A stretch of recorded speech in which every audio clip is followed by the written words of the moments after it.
네, 안녕하세요. 도기환입니다. 자, 오늘은 비가 아니구나. 눈이 엄청나게 오네요. 그죠? 아침에 저는 이제 출근하는 데는 이제 큰 문제가 없었는데, 통상적으로 보면은 오늘 같은 날이면 이제 차가 기어다니죠. 완전히 기어다닙니다. 지금도 눈이 어마어마하게 오는데, 아마 금년 들어서 최대로 많이 오는 것 같습니다. 자, 오늘은 월요일이죠. 월요일 날 아침에 이제 직원들하고 회의를 한 다음에 이제 제 방에 와가지고 여러분에게 뭔 소식을 한번 해줄까?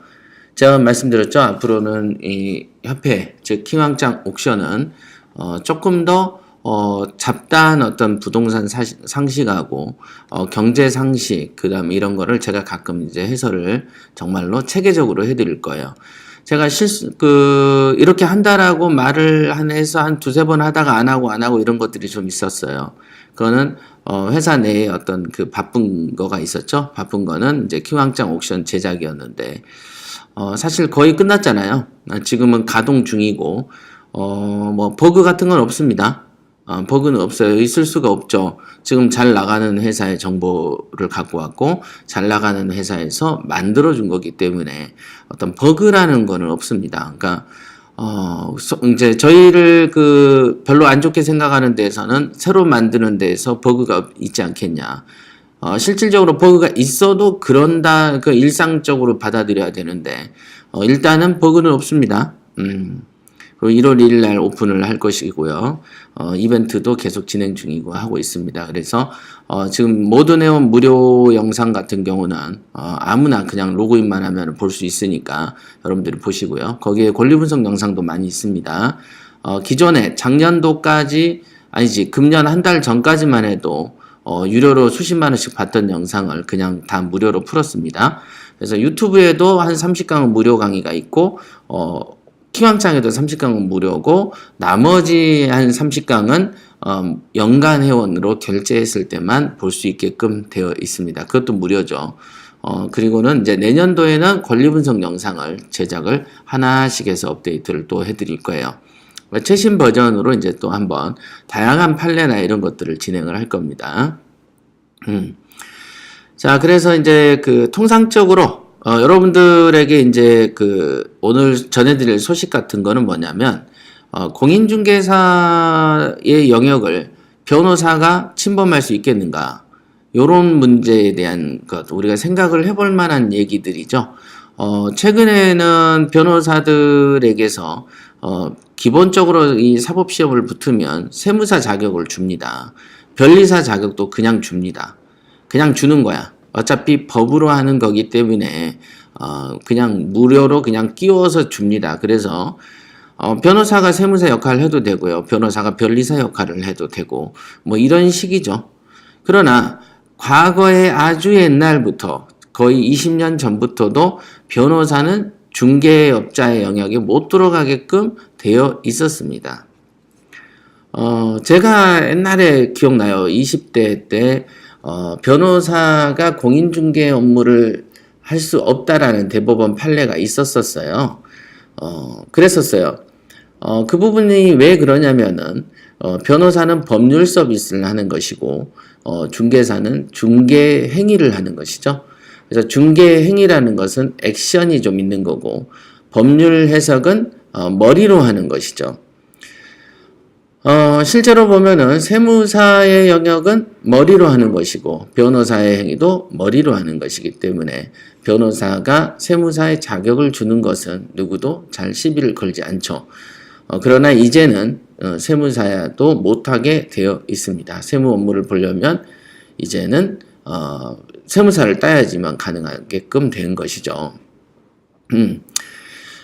그런데 이제 최근에 이제 과거에 제가 알기로 20대부터도 변호사는 중개 행위를 하면 안 된다라고 분명히 이렇게 판결이 나와 있었거든요. 판결이.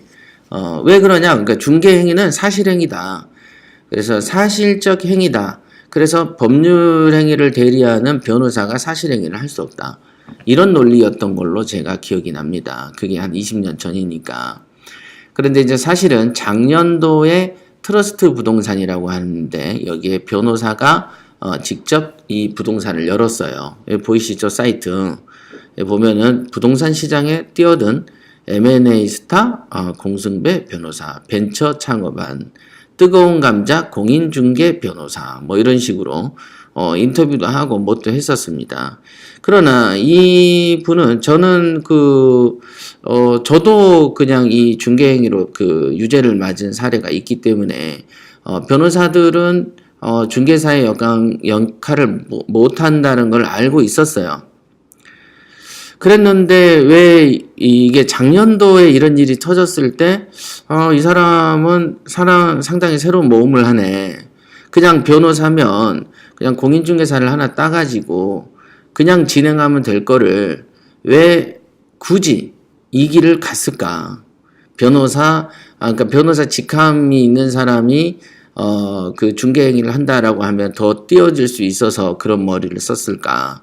오히려 변호사는 이름은 갖다 팔고 내부적 자격증으로는 중개사를 따놓고 이거를 행위를 했으면 어떻을까라는 생각을 작년에 문득 했었는데 최근에 이제 그 고등법원에까지 이제 판결이 난 게 있어서 소개를 해드리려고 합니다. 먼저 트러스트 부동산이라는 이게 있어요. 그러니까 네이버에서 트러스트 부동산 치면은 바로 나옵니다. 여기 보셔서 아시겠지만은 트러스트 부동산은 자기가 이제 변호사가 공인중개를 한다라면서 굉장히 그걸 이슈화를 해놔서 띄워놨어요. 그죠? 그럼 띄워놓으면 이제 좀 유명해지니까 그렇게 했죠. 그래서 이 사람의 논리는 이겁니다. 매도자와 매수사가 이 부동산을 거래를 할 때 법률 관계 해석이 좀 필요하지 않느냐. 그 다음에 이 계약도 법률 계약적 관점이 있지 않느냐. 그러니까 내가 매도자와 매수자를 대리해서 계약을 할게. 그러면은 그 대신 중개 수수료는 싸게 받을게. 여기 있죠. 그 부동산 중개 수수료가 부동산의 거래 가격에 비례해서 커지는 게 이해가 안 된다. 자기는 10억짜리 거래하든 1억짜리 거래하든 똑같은 집이고 똑같이 설명 의무도 똑같고 뭐 하는데 부동산의 어떤 그 규모에 따라서 돈을 더 받는 거는 이해가 안 된다. 그런 어떤 논리 하에서 나는 싸게 받을게 하면서 변호사가 뛰어든 것이죠. 그러니까 사실은 이런 일이 생기면은 만약 이게 보편화되면은 가격을 파괴하니까 그러면 중개사들이 안 그래도 가난한데 더 가난해지는 길이 되는 것이고 또 변호사들은 오갈 데 없이 요즘에는 사무실 임대료도 내기 힘든 사람이 수두룩한데 그 사람들 입장에서도 중개 영역으로 뛰어들기가 정말 좋은 일종의 선구자적인 역할을 했던 사람이다라고 볼 수 있겠습니다. 그런 거죠. 그런 입장에서 이 사람이 뛰어들었는데 제가 아까도 궁금했던 게 아니 왜 나도 아는 상식이죠. 20살 때부터 20대 그러니까 지금으로부터 20년 전에도 판례로 있어가지고 공인중개사들이 그 변호사들이 공인중개 업무에 뛰어들지 못하게 만든 사례가 있는데 왜 이 사람은 변호사인데 그것도 모르는 상태에서 이런 무리한 체험을 했을까? 그 생각을 하고 도대체 이 사람이 뭐지? 이렇게 이제 찾아봤어요. 한번 보여드릴게요. 기사 인터뷰한 겁니다. 동아일보에. 집값 비례 중개료를 이해 못해서 창업했다. 이렇게 세상에 없던 길을 낼 것이다. 자, 세상에 없던 길이라고 보기가 어렵죠. 세상에 없던 길을 내는 건 변호사가 마약을 거래하면 세상에 없던 길이 나는 거죠. 그러니까 세상에 없던 길을 낸다는 것은 남이 생각지도 못한 길을 낸다는 거가 그런 뜻이지. 그냥 자기가 어떤 거를 이미 판결이 나서 그 법에 위반된다라고 알려진 길을 또 가는 것을 세상에 없던 길이라고 표현하는 것은 잘못되어 있는 거죠. 세상에 없던 길을 낸다라는 것은 남이 도전하지 않고 생각지 못한 길을 찾을 때 세상에 없던 길을 낸다 이렇게 표현하는데 그냥 뭐 남이 이미 위반해서 찍혀 있는 길을 한 10년, 20년 잠잠하다가 내가 한번 또 가는 걸 세상에 없던 길이라고 표현하진 않죠. 그러니까 이런 표현들도 보면 말이 모르는 사람이 들을 때는 되게 멋지네 이런 건데 내가 볼 때는 참 뭐 황당한데 이런 생각을 좀 하죠. 자, 집값을 비례해서 중개료를 받는 것은 이해를 못하겠다. 이해를 못하겠다. 그거는 뭐 그 여러분 서민들한테도 너무 좋은 일 아니겠습니까? 집이 비싸다고 비싸게 돈을 받을 이유는 없죠. 그러나 통상적으로 여태 모든 국민이 그렇게 내어왔던 거죠.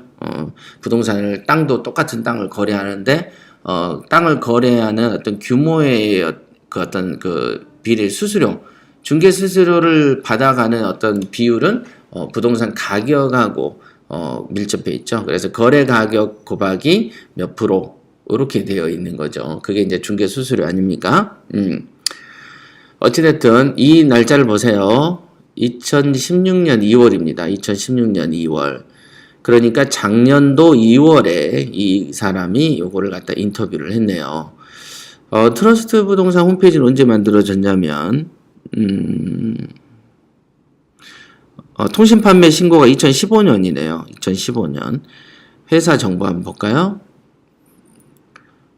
트러스트 라이프 스타일은 고객이 거주할 곳을 탐색, 접근하는 데 드는 비용을 낮추고 품질 높은 서비스를 통해서 거래의 신뢰성을 높임으로써 보다 행복한 주거생활, 더 나은 라이프 스타일이라는 가치를 고객에게 제공한다. 뭔 중개하면서 이런 게 어딨어. 중개하는데 무슨 더 나은 라이프 스타일을 제공합니까? 그거 아닌 거 다 알면서. 자, 이거는 이렇게 돼 있고 테헤란로에 있군요. 네, 여기는 뭐 언제 지어졌는지가 안 나오네. 그죠? 언제 우리가 사업 출범했어. 요런 거가 지금 특별히 지금 안 보이네요. 매물 구하고 뭐 없네요. 그런 거는 특별히 없고. 자, 이분의 인터뷰 한번 읽어보겠습니다. 그래서 이분이 도대체 어떤 분이길래 이미 20년 전에 어떤 그 유죄 판결이 났던 사례를 또다시 도전했을까? 이렇게 한번 봤습니다. 최근 부동산 공인중개업계에 화성침공 같은 일이 생겼어요. 서울 강남에 잘나가는 중견 로펌 대표 출신의 40대 변호사가 전국 9만 명의 개업 공인중개사에게 도전장을 냈다. 2006년 대법원이 변호사 자격증만으로 부동산 공인중개업을 할 수 없다고 판결한 지 10년 만에 변호사의 중개업 진출 논란도 재현됐다. 자, 여기 있죠. 변호사 자격으로 공인중개업을 할 수 없다. 이런 판결이 2006년에만 난 게 아니에요. 과거부터 늘 있어왔던 판결입니다. 이를 두고 돈키호테 변호사의 골목 상권의 침범, 변호사 2만 명 시대의 밥그릇 전쟁이라는 비판으로부터 영세한 부동산 중개 서비스의 선진화의 계기가 됐다. 이렇게 표현을 하고 있습니다. 그래서 지금 이분이죠. 그리고 이분은 그가 재벌 3세 미국 변호사 등 20여 명의 억대 연봉 변호사를 거느린 중견 로펌 현을 세운 대표 변호사였다는 게 믿기지 않을 정도로 단촐했다. 그의 사무실이 단촐했대요. 그것은 여러분들이 그걸 알아야 돼요. 그 로펌의 대표 변호사가 로펌 변호사에게 월급을 주는 게 아닙니다. 거의 다 자기들끼리, 물론 이제 몇몇에 강한 데는 대표 변호사가 그 급여를 주면서 하는 것도 있지만 거의 대다수는 자기들끼리 뭉쳐가지고 사무실 비용 임대료 좀 나눠서 내고 직원 채용 비용도 좀 나눠서 내는 동업 같은 형태인데 외부에 보이기에는 로펌이라는 이름을 세우고 그 중에 좀 경력이 있고 나이가 있는 사람을 대표 변호사라고 하고 내부적으로는 그냥 동업 형태로 하는 경우가 훨씬 더 많습니다. 자, 사무실 공유회사에서 좌석당 30에서 50만 원씩 주고 사무공간을 빌려 쓰고 있었다. 변호사 4명, 개발자, IT 개발자 6명, 스텝 2명 일하고 있었고, 이게 이제 트러스트 라이프 스타일 대표와 트러스트 법무법인 대표 2개였다, 명함이. 그래서 트러스트 부동산을 이제 했을 때, 그분에 대한 인터뷰 기사인 거죠. 그렇죠. 넉 달 뒤 그는 손수 세운 로펌을 그만두고 창업 준비를 했는데 법적 책임은 변호사가 가장 잘 아니까 부동산 중개 비즈니스를 플랫폼화해서 가격을 낮추면 성공할 것 같았다라면서 더 늦기 전에 세상에 임팩트를 주는 일에 도전하고 싶은 열정이 생겼다. 네. 이렇게 쭉 해서 그래서 이분이 왜 이렇게 생겼는지 이제 설명을 하는 거가 있습니다. 그래서 가격이 파격적이네요. 온라인 매물 알선은 무료. 변호사들이 제공하는 법률 서비스만 45만 원 받는다. 매매가가 2억 5천만 원 미만이면 45만 원 받고 2억 5천 이상이면 99를 받는데요. 99. 그러니까 이분은 상당히 그 상업적인 분이시네요. 그죠? 100만 원이 100만 원이지 99를 받는 것은 나름 우리가 흔히 말하는 마케팅에서 쓰는 숫자에 대해서도 고민을 하는 사람이다라고 비춰집니다. 10억짜리 집을 사고 팔 때 공인중개사가 받아가는 돈이 400만 원이다. 그러나 트러스트 부동산에서는 99만 원으로 끝나니까 당연하게 뜰 수밖에 없죠. 다만 이게 더 뜨려면 뭘 해야 됩니까? 매물의 알선이 돼야 되겠죠. 공인중개사 예를 들면 서초동에서 그 아파트를 살려고 하는데 그 매물 자체를 여기 트러스트 부동산의 인터넷 쇼핑몰에서 그 부동산 매물이 있었어야 이게 가능한 논리죠. 안 그러면 그 앞에 공인중개사한테 부동산을 소개받아 버린 입장에서 트러스트 부동산을 갈 일은 없기 때문이죠. 그래서 사실상 완벽한 온라인 매물 그 사이트가 구축이 됐을 때 이 사업이 안정성을 띨 수 있는 것이죠. 그러나 지금 2016년에 2월에 이제 오픈을 하고 이 기사가 써진 거고 2015년부터 사업을 했기 때문에 이분 같은 경우는 그 플랫폼이 완성되기 전에 바로 송사에 시달려 버린 케이스가 되겠습니다. 자, 10억이든 100억이든 드리는 품이 비슷하기 때문에 보수는 플랫하게 가자고 했다. 정액제로. 이렇게 하면서 나름 논리를 쭉 썼습니다. 그러면서 요금을 더 낮출 수도 있고 공인중개사하고 협력할 수도 있다. 한국판 미쓰이 부동산을 만들 것이다. 등등등의 여러 가지 포부들이 있었습니다. 이분은 71년생이고 부산 출신이고 미국 재무분석사 자격을 땄다. 어쩌고저쩌고. 자, 이렇게 되어 있습니다. 그러니까 이제 이분은 나름대로 이 변호사 업무에 이제 그 중개업을 좀 섞어가지고 새로운 형태를 만들고 싶었지만, 변호사가 중개업에 뛰어든 건 전혀 새롭지 않습니다. 한번 하는 거고, 그게 성공하기 위해서는 온라인 쪽에 강세가 보여야 되거든요. 매물 등록 사이트도 만들어야 되고 마케팅 비용을 많이 써야 됩니다. 그 연후에 해야 되는 일이고 지금과 같은 일은 대기업이 뛰어드는 게 맞습니다. 지금 보면 대기업이 만약에 부동산 중개업 쪽에 뛰어들잖아요. 그러면 동네 공인중개사들 문 다 닫습니다. 100%. 제가 이런 그 사업하고 동일한 아이템을 몇 개 갖고 있어요. 그러나 그건 아직 쓸 때가 아니어서 그러는데 일단은 이분의 이 행위는 좀 무리한 행위다. 왜냐하면 판례가 없는 것도 아니고 판례가 없었다면 해볼 수 있는 구상이지만 판례가 있기 때문에 조금 사업이 어렵죠.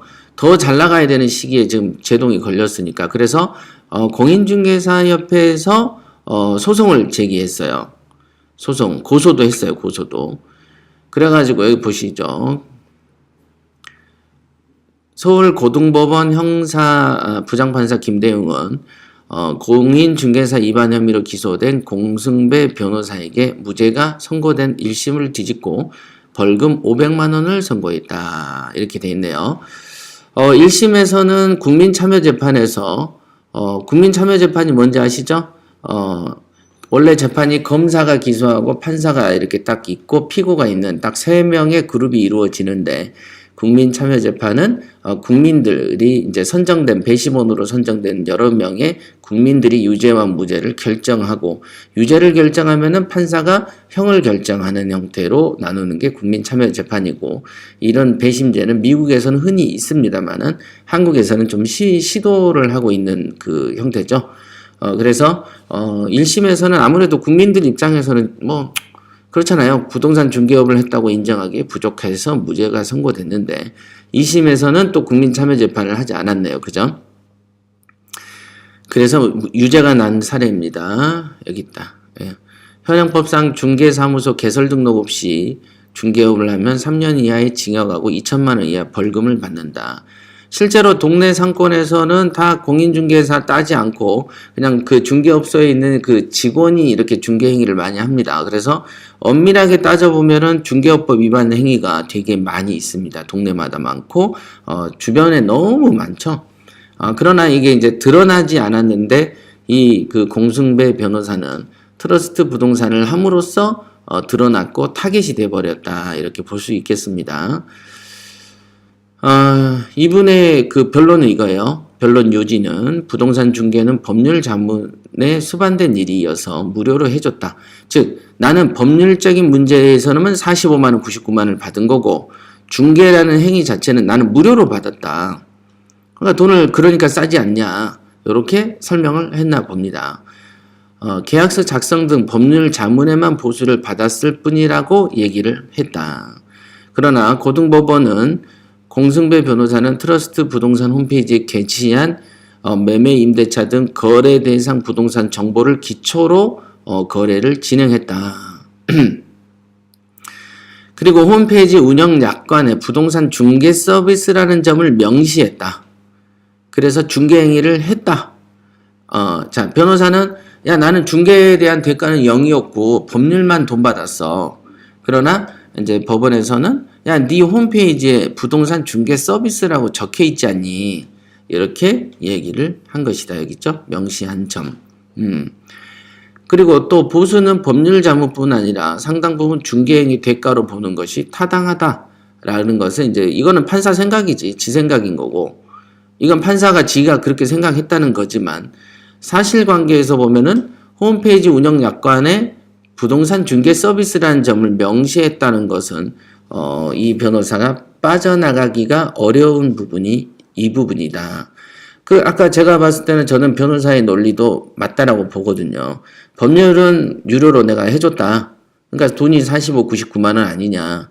다만 나는 중개행위는 공짜로 해줬으니까 공짜로 중개행위를 하는 거는 죄가 안 되거든요. 예를 들면 법률 상담을 여러분들이나 제가 여러분들에게 해줬어. 공짜야. 그러면 죄가 안 됩니다. 그러나 어떤 권리 분석해주고 돈을 받잖아요. 막 10만 원 내시오. 이렇게 되면 그게 변호사법 위반이 되는 거예요. 그러나 중개도 A하고 김씨하고 E씨를 내가 중개를 엮어줬어. 그런데 그러면 죄가 안 돼요. 무료니까. 근데 제가 돈을 받아. 중개 수수료를 받았어. 그러면 이건 중개법 위반이 되는 거예요. 그러니까 이제 변호사의 논리는 나름 타당성이 있는데 이 논리가 깨져버리는 게 자기가 만든 홈페이지에 중개라고 써놨다는 것이죠. 이런 부분이 이제 조금 약점이 되는 부분이다. 근데 이제 밑에 있는 보수는 법률 자문뿐 아니라 상당 부분 중개행위로 보는 게 맞다. 이거는 지 생각이지 판사 생각인 거고. 그래서 판사 마음대로 한다는 뜻이 이런 겁니다. 자, 변협은 이번 판결에 대해서 즉시 유감을 표현했고 변협은 트러스트 부동산이 의뢰인에게 제공한 계약서 작성 자문은 부동산 영역에 관한 일반 법률 사무으로 이거는 변호사의 직무다. 이를 중개업에 해당한다고 판결한 것은 중개사법을 지나치게 확장 유추해서 간 거다. 오히려 변호사협회에서 지금 오히려 이 변호사의 편을 들고 있는 것이죠. 그래서 아마 이제 이 대법원에 가서 이게 이제 이슈가 될 것 같아요. 공승배 변호사는 대법원에 상고한다. 자, 이게 작년도에 고소가 돼가지고 금년도에 1심 판결, 2심 판결까지 난 사례입니다. 이제 대법 간다고 하니까 여러분들이 이 결과가 나오면 또 한번 제가 전달을 해드릴게요. 2017년 12월 18일 날 나온 기사예요. 그러니까 이게 오늘이 며칠인고 18일 오늘 기사네요. 그래서 대법원에 상고할 예정이다라고 하니까 만약에 대법원에서 이 변호사의 스타일이 무죄다라고 나오면 변호사들의 대거 공인중개 분야로 침범이 시작되는 것이죠. 만약에 저 같으면 어떻게 할까요? 여러분 같으면 여기 이 부동산의 매물 사이트를 별도로 만듭니다. 매물 사이트를. 그리고는 변호사들을 등록시키죠. 그래서 법률 자문을 하는 비용으로 계약에 대한 자문을 받는 형태로 해서 중개사들과 변호사들이 같이 공존하는 장소로 만듭니다. 그렇게 되면은 문제가 안 생겨요. 문제가. 근데 지금 이 부분은 이 변호사가 사업의 어떤 수완이 좀 떨어진다. 이렇게 볼 수 있겠습니다. 너무 대놓고 해버렸다. 대놓고 이렇게 볼 수 있습니다. 이게 대한변협신문에 났는 기사네요. 자, 오늘은 재밌죠? 오늘은 이 트러스트 부동산을 창업한 변호사가 세상에 없는 길을 내려고 머리 한번 썼다가 작년부터 금년 12월 최근까지 무려 2년 동안 송사에 시달리고 앞으로 대법원 판결을 기다리고 있다. 아마 대법원 판결이 나면 중개업계에서 민사소송이 진행될 가능성이 있습니다. 만약에 유죄가 조금이라도 나면 당신 때문에 우리가 피해를 봤다라고 소송이 나올 수도 있어요. 그렇습니다. 이게 인생의 한 4, 5년을 그냥 소송하다 보내는 경우가 그런 경우가 있습니다. 자, 오늘은 변호사의 중개업에 대한 진출 어떻게 볼 것인가 요거와 관련된 이슈에 대해 설명을 해드렸습니다. 여기까지 하겠습니다.